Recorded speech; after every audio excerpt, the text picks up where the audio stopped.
जय हिंद, आदाब। मैं हूं शमीम जराजपुरी और आप देख रहे हैं खबरों नज़र चैनल। सबसे तेज़ और ताज़ा समाचार देखने के लिए बने रहिए हमारे साथ। अब खबर विस्तार से। आइए अब बात करते हैं एक ऐसी खातून डॉक्टर साहिबा की जो औरतों की बीमारियों, खास तौर से बच्चों की पैदाइश, डिलीवरी वगैरह की माहिर और तजर्बेकार डॉक्टर हैं और अपने कामयाब इलाज की वजह से इन दिनों आजमगढ़ और आसपास के जिलों में काफी मशहूर हैं। ऐसी नेकनाम और खुदा तरस डॉक्टर का नाम है डॉक्टर नगमा परवीन, जो यूपी के आजमगढ़ शहर के पहाड़पुर में मौजूद इसहाक हॉस्पिटल में गायनी की डॉक्टर हैं। डॉक्टर नगमा परवीन ने डॉक्टरी के पेशे को खिदमत खल्क और फलाह इंसानियत का बेहतरीन जरिया बनाया है। डॉक्टर नगमा परवीन आजमगढ़ जिले के अबडीहा गांव के रहने वाले मशहूर ताजिर और मिल्ली व समाजी कारकुन मिर्जा फजल रब बेग की बेटी हैं। खबरों नजर चैनल ने उनसे औरतों की बीमारियों, खास तौर से जच्चा बच्चा, नॉर्मल पैदाइश और औरतों की सेहत वगैरह के अलावा बहुत सारे मामलों पर गुफ्तगू की। खबरों नजर चैनल से गुफ्तगू करती हुई डॉक्टर नगमा परवीन ने क्या कुछ बताया है, आइए हम आपकी खिदमत में पेश करते हैं। मैं इस वक्त मौजूद हूँ इसहाक हॉस्पिटल पहाड़पुर शहर आजमगढ़ में और हमारे साथ खबरों नज़र चैनल से बातचीत करने के लिए मौजूद हैं औरतों की बीमारियों की मशहूर स्पेशलिस्ट डॉक्टर नगमा परवीन। आपने डॉक्टरेट की डिग्री कहाँ से हासिल किया है और आपकी डिग्री क्या है? कि मैंने अलीगढ़ मुस्लिम यूनिवर्सिटी से MBBS की डिग्री ली, फिर वहीं से मैंने DGO यानी डिप्लोमा इन ऑब्स गायनी वहाँ से मैंने किया है। और उसके बाद मैंने दिल्ली में कुछ टाइम के लिए 2 साल मैंने दिल्ली में जॉब किया रजिस्ट्रार की पोस्ट पर। और उसके बाद मैं यहाँ पर शिफ्ट हुई और मैंने इसहाक हॉस्पिटल ज्वाइन किया ताकि मैं आजमगढ़ के लोगों की खिदमत कर सकूँ।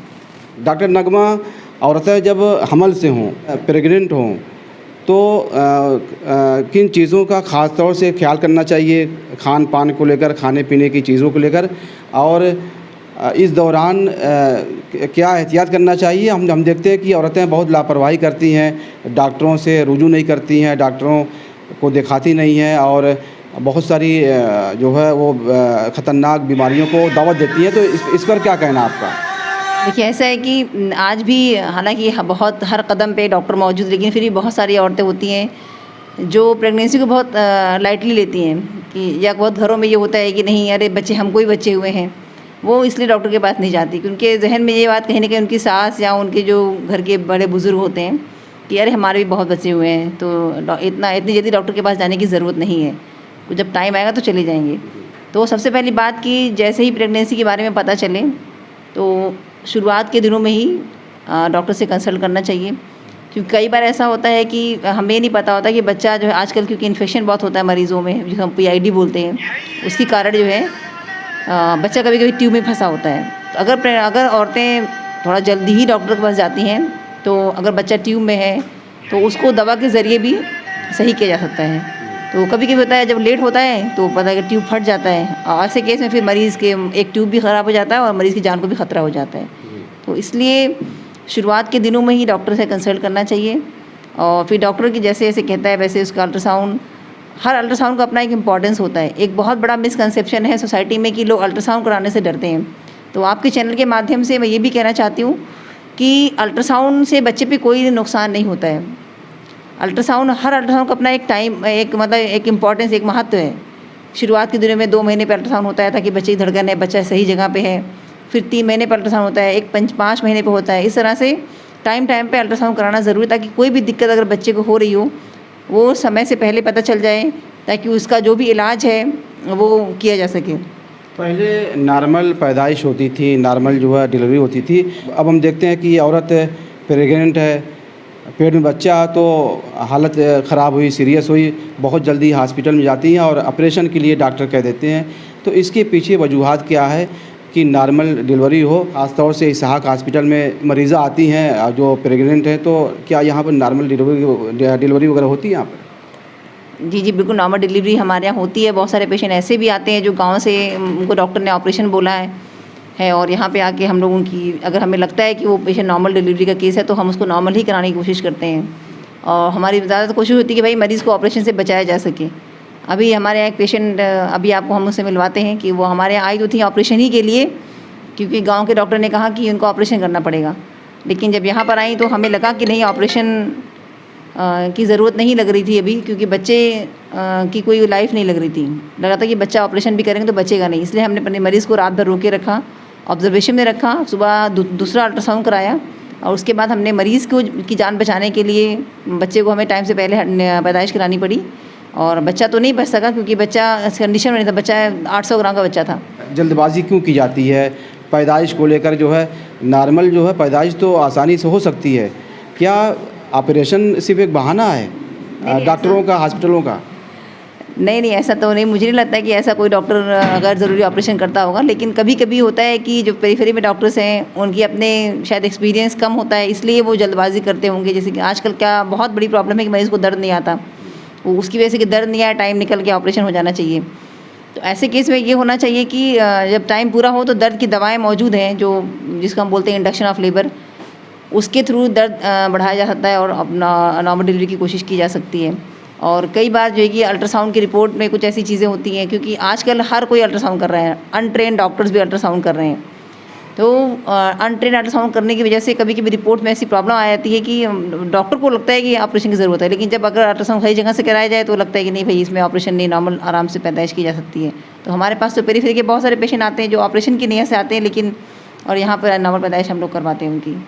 जब औरत हमल से हो और प्रेगनेंसी हो तो खाने पीने की किन चीज़ों का ख्याल करना चाहिए और कौन सी चीज़ें ख़ास तौर से इस्तेमाल करना चाहिए खान पान को लेकर? देखिए, जो प्रेगनेंसी के दौरान तो वैसे परहेज़ तो किसी चीज़ से नहीं होता है, कुछ चीज़ों का परहेज़ होता है, वो डॉक्टर उनको बता देते हैं। लेकिन खाने पीने में ख़ास तौर से अगर ऐसा नहीं हम कहते बहुत महंगी चीज़ खाई जाए, खाने में हाई प्रोटीन डाइट, तो प्रोटीन तो आपको दाल से मिल जाएगी। तो हाई प्रोटीन डाइट में दाल एक कॉमन चीज़ है, अंडा है, पनीर है, एक नॉर्मल चीज़ें भी आराम से खा के अपना वेट, ऐसा जरूरी नहीं कि महंगा प्रोटीन पाउडर ही पिया जाए। इस तरह आयरन जिसमें होता है, जैसे खून बढ़ने के लिए ज़रूरी नहीं कि महंगी ही चीज़ खाई जाए, महंगी टैबलेट से ही। हालांकि गवर्नमेंट की तरफ से तो आयरन टैबलेट दिए आते हैं मरीज़ को, वो लेना चाहिए। खाने पीने में खजूर है, गुड़ का शरबत है, चना है, अनार है, चुकंदर है, इस तरह की जो चीज़ें जिसमें आयरन रिच है, हर तरह के फल वो खा सकती है। तो ज़रूरी नहीं कि महंगी ही चीज़ का इस्तेमाल किया जाए, कभी घरेलू और अपने आसपास की चीज़ों से भी वो फ़ायदा उठाया जा सकता है। बच्चेदानी निकालने का जो चलन आम हो चुका है, तो इस पर क्या आपके तासुरात हैं? देखिए, बच्चेदानी तो ये पेशेंट तो नहीं कहता निकालने के लिए, ये तो डॉक्टर्स हैं जो उनको कुछ डॉक्टर्स ऐसे हैं, डॉक्टर मैं नहीं कहूँगी उनको, कि पेरिफेरी में आजकल एक ट्रेंड है तो ऑपरेशन थिएटर हर कोई रन कर रहा है, तो ज़रा सी दिक्कत हुई तो ठीक है यूट्रस निकाल दें इनका। हालांकि बहुत सारे ऐसी दवाएं हैं, बहुत सारी ऐसी मतलब चीज़ें हैं जिससे कि यूट्रस को बचाया जा सकता है। अगर प्रकृति यानी ऊपर वाले ने कोई चीज़ दी है आपको, तो किसी न किसी पर्पज़ से दी है। तो एक इसीलिए जो है कि हमारे जो गायनी की जो फॉक्सी, जो इंडिया की सबसे बड़ी जो ऑर्गेनाइजेशन है, उन्होंने एक सेव यूट्रस के नाम से, यानी बच्चेदानी बचाओ के नाम से कैंपेन भी शुरू किया है, क्योंकि पता क्या चल रहा है, पूरे पूरे गाँव का यूट्रस निकला हुआ है। तो मैं तो यही कहूँगी अपने आपके चरण के माध्यम से कि ऐसे मरीज़ों को सही गायनेकोलॉजिस्ट के पास जाके पहले सलाह लेना चाहिए। ये नहीं कि सीधे डॉक्टर सर्जन के पास पहुंच जाए या कहीं ऑपरेशन बोला फ़ौरन 2-4 डॉक्टर से सही जगह पर जाके सलाह लें कि क्या यूट्रस को बचाने के और उपाय हैं कि नहीं। तो पहले बचाने की तरफ सोचना है, ना कि डायरेक्ट जो है कि चलो छुटकारा मिल जाए इस चीज़ से। अच्छा, महीनावारी के दौरान जब महीना आता है तो हम देखते हैं बहुत सारी औरतों को बहुत ज़्यादा खून जाता है और बहुत ज़्यादा हद से ज़्यादा जाता है, तो ये क्या बीमारी है? तो इस पर क्या कहना आपको? इसको तो बहुत सारे वजह हो सकती है, किसी की बच्चेदानी में गांठ हो सकती है, किसी को हार्मोनल प्रॉब्लम है या इस तरह से कोई इशू है, तो उसके लिए डॉक्टर से कंसल्ट करें। और दवा है, उसके बहुत सारे इलाज भी किए जाते हैं, दवाओं से भी इलाज है। और अगर अल्टीमेट मरीज़ को किसी भी चीज़ से राहत नहीं मिलता, तब ऑपरेशन की बात आती है। एक बहुत बड़ा अलमिया है कि बहुत से लोग जो है वो बेटी नहीं चाहते हैं, मायूस जाते हैं, बेटा चाहते हैं। तो ये जो मादरे रहम में पेट में जो बच्चों को मारने का जो चलन है और जो सफैया कराने की जो बीमारी है, एक चलन है, तो इसको लेकर क्या कहना? देखिए, 2 वजह है। तो एक आप बता रहे हैं जैसे लड़की से को लड़की नहीं चाहिए तो वो उसका अबॉर्शन कराया जाता है, लेकिन आजकल जैसे प्रेगनेंसी हो गई, किसी को 2 ही बच्चे चाहिए तो अबॉर्शन के लिए हमारे पास आते हैं पेशेंट। हालांकि मैं अबॉर्शन नहीं करती किसी जिंदा बच्चे का, क्योंकि मेरे हिसाब से मेरे मज़हब में ये जायज़ नहीं है। तो मैं तो ख़ास तौर से अपने मरीज़ों को मना कर देती हूँ कि मैं अबॉर्शन नहीं करती हूँ। लेकिन अगर कोई मरीज़ की चॉइस है कि उसको कितने बच्चे चाहिए, वो ये उसकी अपनी चॉइस है। लेकिन आपके चैनल के माध्यम से मैं यही कहना चाहूँगी मरीज़ों से कि अगर बच्चा नहीं चाहिए तो ना करने के उपाय पे जाएं, यानी कि कॉन्ट्रासेप्टिव जिसे बोलते हैं हम लोग, कुछ दवाएं हैं, कॉपर टी है, इनका इस्तेमाल करें, प्रयोग करें। ना कि अबॉर्शन का। लेकिन हम देखते हैं कि हमारे ओपीडी में अक्सर मतलब मेजॉरिटी पेशेंट अबॉर्शन के लिए आते हैं, ना कि कॉन्ट्रासेप्शन के लिए। तो सबसे पहले तो आप कॉन्ट्रासेप्शन, यानी अगर बच्चा नहीं चाहिए तो आप उसके लिए कोई सावधानी बरतें। दूसरा आपका सवाल है कि यानी कि यानी गर्ल, यानी अगर कोई लड़की है तो उसका जो अबॉर्शन कराते हैं, तो पहली बात ये कि गवर्नमेंट की तरफ से बहुत ही स्ट्रिक्ट लॉज है PCPNDT एक्ट के तहत कि अगर कोई डॉक्टर, चाहे गायनिक डॉक्टर हो चाहे अल्ट्रासाउंड, अगर कोई इस बात को मतलब कोई अगर मरीज़ को बताता है कि मतलब क्या इसकी जेंडर क्या है, तो उस पर बहुत सख्त लॉज है गवर्नमेंट के। तो उसमें पनिशमेंट है, जेल है, फ़ाइन है, बहुत सारी चीज़ें हैं। तो आज अब तो, लेकिन फिर भी बहुत सारे लोग ऐसे हैं जो पेरीफेरी में बता रहे हैं आपको ना, अनट्रेन डॉक्टर्स जो अल्ट्रासाउंड करना सीख गए हैं कहीं ना कहीं से, कोई डिग्री नहीं है फिर भी अल्ट्रासाउंड कर रहे हैं, या सिंपल कोई डिग्री है तो उनको कोई वो नहीं है। वो लोग ऐसे पेरीफेरी में ऐसी चीज़ें हो रही है। मेरे ख्याल से शहर में कोई ऐसा डॉक्टर तो नहीं है जो ऐसा काम करता होगा। लेकिन बहरहाल ये प्राकृतिक तौर से भी ये गलत है, क्योंकि अगर लड़कियां इतना ही बोझ होती तो मैं आज आपके सामने बैठ के इंटरव्यू नहीं दे रही होती।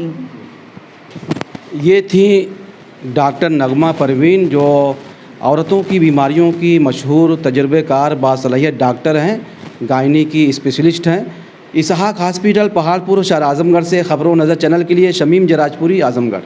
खबर और विज्ञापन के लिए संपर्क करें। आजमगढ़ की ताज़ा और तमाम खबरों को सबसे पहले देखने के लिए हमारे चैनल को सब्सक्राइब करें।